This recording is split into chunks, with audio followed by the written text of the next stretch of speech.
The Mac classes key to unlock the success Kalyan Prakamper. नमस्कार मित्रों, स्वागत है आप सभी का आपके अपने YouTube channel the Mac classes पर। और द मैक क्लासेस पर आप हिंदी, संस्कृत और अन्य विषयों का भी अध्ययन कर रहे हो। हिंदी की श्रृंखला पे हम आपको संस्कृत की हिंदी श्रृंखला पे आपको संस्कृत पे तो हम सेंट्रल टेट के विगत वर्षों के प्रश्न पत्रों को इस समय तय करा रहे हैं, वो आप लोग अच्छे से देख भी रहे हो। और इसी क्रम पे हम आपको हिंदी के भी सेंट्रल टेट के प्रश्न पुराने जो विगत प्रश्नों पत्र हैं वो सारे तय कराएंगे। हिंदी संस्कृत पे एक और हम आपको जो वीडियो के रूप पे श्रृंखला पे दे रहे हैं वो उपसर्गों की श्रृंखला दे रहे हैं। उपसर्ग पे हम आपको 3-4 वीडियो दे भी चुके हैं। उपसर्ग को क्रमबद्ध छोटे छोटे वीडियो पे हम इसलिए दे रहे हैं कि आप उपसर्गों को गहराई से अध्ययन करो और उपसर्गों को अध्ययन कर करके आप अपनी भाषा पे मजबूत पकड़ बनाओ। जो आपको मन में किसी परीक्षा के प्रति गद्यांश और पद्यांश के प्रति डर होता है, यदि आप शब्दों की गहराई पे पहुंच गए तो आप उसको भी करने में सक्षम हो जाओगे। पिछले वीडियो पे हमने 3-4 उपसर्गों को तय कराया था। आज उसी श्रृंखला पे और हम 3-4 उपसर्गों को तय कराएंगे। अभी हम संस्कृत के उपसर्गों का अध्ययन कर रहे हैं, इसी क्रम पे हम हिंदी के उपसर्गों का भी अध्ययन करेंगे। अगला उपसर्ग जो हम पढ़ेंगे वह उपसर्ग होता है प्रति। प्रा तापे छोटी की मात्रा प्रति। प्रति का अर्थ क्या होता है? प्रति का अर्थ होता है एक। प्रति का अर्थ होता है सामने। प्रति का अर्थ होता है के अनुसार। प्रति का अर्थ कहीं कहीं विपरीत भी होता है।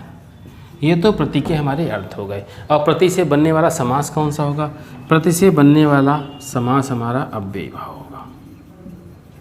बिल्कुल तय है कि प्रति से बनने वाला कोई भी शब्द अव्ययीभाव होगा। प्रति से बनने वाला शब्द कैसा होगा? प्रति से बनने वाला शब्द हमारा तत्सम शब्द होगा। प्रति से हमारी संधियाँ कौन कौन सी बनेगी? प्रति से हमारी दीर्घ संधि बनेगी। प्रति से हमारी प्रत्यर्पण यण संधि भी बनेगी। और प्रति से हमारी संयोग शब्दों का भी निर्माण होगा। प्रति से एक और संधि बनेगी, प्रति से हमारी व्यंजन संधि भी बनेगी। अब आप देखो, प्रति उपसर्ग निकालने पर अगर कोई भी प्रति उपसर्ग का शब्द मिलेगा तो हम कौन सा समास बताएंगे? अव्ययीभाव बताएंगे। शब्द कैसा बताएंगे? तत्सम बताएंगे। और इनके अलग अलग प्रकार अभी हम देखे ले रहे हैं किस तरीके से आप इनको पहचानोगे। जैसे प्रति शब्द है, प्रति पे हमने आए तो हमने दीर्घ संधि के लिए तय किया प्रतीक्षा। आप देखो, बड़ी की मात्रा मिल रही और बड़ी की मात्रा हमने किस संधि के लिए तय कराई थी? दीर्घ संधि के लिए तय कराई थी। अब इस शब्द को हम तोड़ दें तो प्रतिधन इच्छा होगा। हमने कह दिया प्रतीति। बड़ी की मात्रा से शब्द टूटा, हमने कहा प्रतिधन इति। हमने कह दिया प्रतीक। बड़ी की मात्रा से शब्द टूटा, प्रतिधन इक। प्रतिधन इक। अब आप देखो, तीनों पे शब्दों पे अगर संधि पूछेगा तो कौन सी संधि आप बताओगे? शब्दों पे संधि कौन सी है? दीर्घ है। शब्दों का प्रकार किस कोटि का है? तत्सम है। शब्दों का समास कौन सा है? अव्ययीभाव समास है। इस तरीके से आप अलग अलग तय करोगे। अब हम थोड़े से यण संधि के शब्द भी देख लें। हमने शब्द बोला प्रत्यर्पण। और यण संधि पे हमने आपको बताया था या पर आ से पहले आधा अक्षर मिले। यहाँ भी देखो, या से पहले आधा अक्षर मिल रहा, ये हमसे कहता हम यण संधि हैं। हमने विच्छेद कर दिया इसका, तो इसने कहा प्रतिधन अर्पण। हमने कहा प्रत्यक्ष। इस शब्द को भी विच्छेद किया तो ये शब्द क्या बना? प्रत्यक्ष का। हम इस शब्द बना प्रतिधन अक्ष।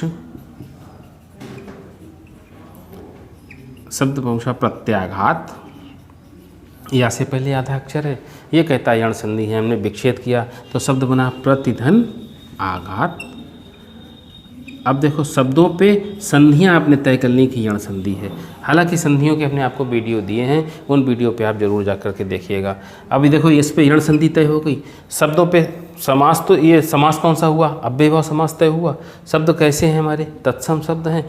अब इसी तत्सम शब्द के आधार पर हमने ये भी तय कर लिया कि उपसर्ग कौन सा होगा? संस्कृत का उपसर्ग होगा। और संस्कृत का उपसर्ग कौन सा होगा? इस पर प्रति उपसर्ग होगा। अगले भी हम संयोग के भी देख लें। हमने कहा प्रतिकार। हमने कहा प्रतिहार। हमने कहा प्रतिवाद।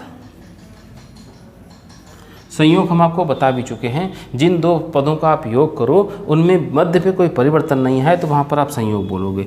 ये सारे शब्द किस कोटि के हैं? ये सारे शब्द संयोग हैं। ये सारे शब्द कैसे हैं? तत्सम हैं।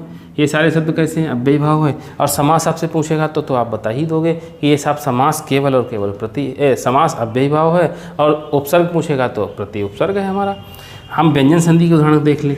हमने कहा प्रतिष्ठ। आपको हमने जब संधियां बताई थी तो हमने कहा था छोटे आ को छोड़कर कोई भी स्वर यदि दंतव्य सा से योग करता है तो वह मूर्धन्य सा पे बदल जाता है। आप देखो मध्य पे मूर्धन्य सा बना हुआ दिख रहा, इसको हमने विच्छेद कर दिया। हमने कहा प्रतिधन स्थ, था का ठा बनेगा। और देखो प्रतिष्ठ शब्द बना, इसी तरीके से हमने कह दिया प्रतिष्ठान, मध्य पे मूर्धन्य सा बना और ये दंतव्य सा पे बदलेगा, ये विच्छेद कर दिया, प्रतिधन स्थान बना। अब आप देखो इन पे जब संधि पूछेगा तो कौन सी संधि आप बताओगे? इन पे हमारी व्यंजन संधि तय होगी। समास कौन सा तय होगा? अव्ययी भाव। शब्द कैसे हैं? तत्सम शब्द हैं। और उपसर्ग पूछेगा तो प्रति उपसर्ग हुआ। आप देखो एक ही उपसर्ग पढ़ने से आपको अलग अलग व्यवस्थाओं के साथ, इसी तरीके से आप उपसर्ग में अगले उपसर्ग पे जब आओगे तब उसको भी हम रिलेट करेंगे और उपसर्गों की जब व्यवस्था खत्म होगी तो एक हम आपको पेन टेप पे उपसर्ग से बनने वाले प्रश्नों को भी तय कराएंगे, उससे आपको और अच्छा स्पष्ट हो जाएगा। आप वीडियो को रुक रुक के इन शब्दों को जरूर तय कर लीजिएगा। इन शब्दों को इसलिए भी तय करिए कि ये जो शब्द हैं किसी ना किसी परीक्षा पे आपके आए हुए शब्द हैं, इन पे वो कभी ना कभी उपसर्ग संधि समास वगैरह पूछ चुका है। तो ये जो उदाहरण हैं आपके आए हुए उदाहरण हैं और इन उदाहरणों को यदि आप तय करोगे तो हो सकता है कि यही उदाहरण आपको मिले या कोई दूसरे उदाहरण मिले। अब हम अगले उदाहरण की ओर चलें, अगले उपसर्ग की ओर चलें, जिसको हम उपसर्ग के रूप में पहचानते हैं अति। अति माने होता ज़्यादा, अति माने होता अधिक। इसके दो अर्थ होते और इस पे ज़्यादा काम नहीं होता। अति का जो शब्द बनेगा वो तत्सम शब्द बनेगा, बिल्कुल तय है। अति से जो समास बनेगा वो अव्ययी भाव समास बनेगा। अब अति शब्द से दीर्घ संधि बनेगी, अति शब्द से यण संधि बनेगी और अति शब्द से कुछ हमारे संयोग शब्द भी तय होंगे। इतना सा काम होगा। संयोग बनेगी, दीर्घ बनेगी, यण बनेगी और अव्ययी भाव समास होगा और शब्द कैसा होगा? तत्सम शब्द होगा। जैसे दीर्घ पे हम शब्द तय करें, जैसे शब्द है अतीव, इस शब्द को विच्छेद किया, बड़ी से टूटेगा, इसको विच्छेद किया तो शब्द क्या टूटा? अतिधन इव। ता से छोटी निकली, ई की बड़ी, इव माने के समान, इव माने के अनुसार, इव माने और एव माने ही होता है, इव माने के समान, अति माने अधिक, अधिक के समान। शब्द हुआ अतीक्षा। ये शब्द भी तो बड़ी से टूटेगा, इस शब्द को भी हमने विच्छेद कर दिया। हमने कहा अतिधन इच्छा। अब इन शब्दों पे अगर संधि पूछेगा तो कौन सी बताओगे आप? दीर्घ संधि बताओगे। उपसर्ग पूछेगा तो अति बताओगे, समास पूछेगा तो अव्ययी भाव बताओगे और शब्द पूछेगा किस कोटि के तो आप कौन से बताओगे? तत्सम शब्द बताओगे। अब हम यण पे आ जाएं। हमने कहा अत्यंत, अत्यंत शब्द को विच्छेद किया यण संधि से तो अतिधन अंत हुआ। हमने कहा अत्युपकार, या से पहले आधा ता मिला, इसने कहा हम यण संधि हैं, विच्छेद किया तो अतिधन उपकार तय हुआ। हमने कहा अत्युत्तम, ये सब यण संधि के उदाहरण हैं। अब यण संधि पे फिर इसको तोड़ा तो अतिधन उत्तम हुआ। जब हम इसको विच्छेद कर देते हैं तब आपको अति उपसर्ग बिल्कुल स्पष्ट दिखाई देता होगा। अब आप देखो ये शब्दों पे संधि पूछेगा तो आप कौन सी बताओगे? इन शब्दों पे संधि पूछेगा तो आप यण संधि बताओगे और समास पूछेगा तो आप अव्ययी भाव बताओगे, संधि पूछेगा तो आप यण संधि और शब्द पूछेगा तो कौन सा शब्द है? तत्सम शब्द है। कुछ संयोग की उदाहरण देख लें। हमने कहा अतिशय, हमने कहा अतिवादी। अतिवादी किसे कहते हो? अत्यधिक बोलने वाले को अतिवादी कहा जाता। अब आप देखो इस पे शब्दों पे पूछेगा तो कौन से शब्द हैं? संयोग हैं। शब्दों की प्रकार कोटि कौन सी है? तत्सम है। समास कौन सा है? अव्ययी भाव है। इन सारे शब्दों पे उपसर्ग पूछेगा तो कौन सा बताओगे? अति उपसर्ग बताओगे। आप देखो आपने अति उपसर्ग पढ़ा और आपने प्रति उपसर्ग पढ़ा। हम अगले एक और उपसर्ग की बात करें जिसे हम अधि उपसर्ग बोलते हैं। आ धा पे छोटी की मात्रा अधि, और अधि का अर्थ क्या होता है? अधि माने ऊपर होता है, अधिक माने अधिक होता है, अधिक माने नीचे होता है और अधि माने श्रेष्ठ होता है। अधिक के 3 अर्थ 4 अर्थ होते हैं। और इनका भी जब प्रयोग करोगे तो वो भी हमें दीर्घ संधि की ओर भी ले जाएगा, अधि हमको यण संधि की ओर भी ले जाएगा, अधि हमको व्यंजन भी बनाएगा, अधि हमारे बनने वाले शब्दों में संयोग और तत्सम भी कराएगा। तो अधि आ धापे छोटी की मात्रा, अधि का अर्थ होता अधिक, अधि का अर्थ होता ऊपर, अधि का अर्थ होता श्रेष्ठ। ये तो हमारे अधि के उपसर्ग के अर्थ तय हो गए। अच्छा, इनसे बनने वाला शब्द कैसा होगा? शब्द हमारा तत्सम शब्द होगा। इनसे बनने वाला शब्द जो हमारा होगा उसमें समास अगर पूछेगा तो वो अव्ययी भाव समास होगा। इनसे बनने वाला जो शब्द होगा वो संयोग होगा। कुछ शब्द संयोग होंगे, कुछ शब्द हमारे दीर्घ संधि के भी इस पे तय होंगे, कुछ शब्द हमारे यण संधि के भी तय होंगे और कुछ शब्द हमारे व्यंजन संधि के भी तय होंगे। देखो, एक उपसर्ग से आप 6 अपने पढ़े हुए प्रकरणों को आप रिलेट करने की क्षमता आ गई है आपके अंदर। आप धीमे धीमे उपसर्गों के साथ में जितनी भाषा की व्यवस्थाएं प्रकरण की हैं उन सारी व्यवस्थाओं को आप जोड़ने में सक्षम हो जाओगे। क्योंकि अभी तक हमने खाली आपको संधि और समास की बातें तय कराई, तो हमने उपसर्ग को आपको संधि समास से जोड़ने का प्रयास किया। आप इसके रिवीजन करने में भी सक्षम हो गए। जैसे पहले हम संयोग शब्दों की बात करें, हमने कहा अधिकार।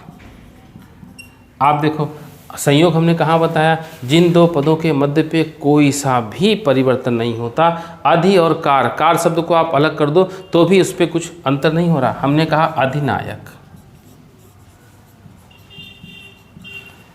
हमने कहा अधिगम। देखो, आप इन सब पे अधि उपसर्ग स्पष्ट रूप से दिख रहा, और अधि के साथ कार शब्द का संयोग कराया गया, अधि के साथ नायक शब्द का संयोग कराया गया, अधि के साथ गम शब्द का प्रयोग कराया गया। तो ये शब्द हमारे किस कोटि के हो गए? ये शब्द हमारे संयोग कोटि के हो गए। इन पे समास पूछा गया तो कौन सा समास हुआ? अव्ययी भाव समास हुआ।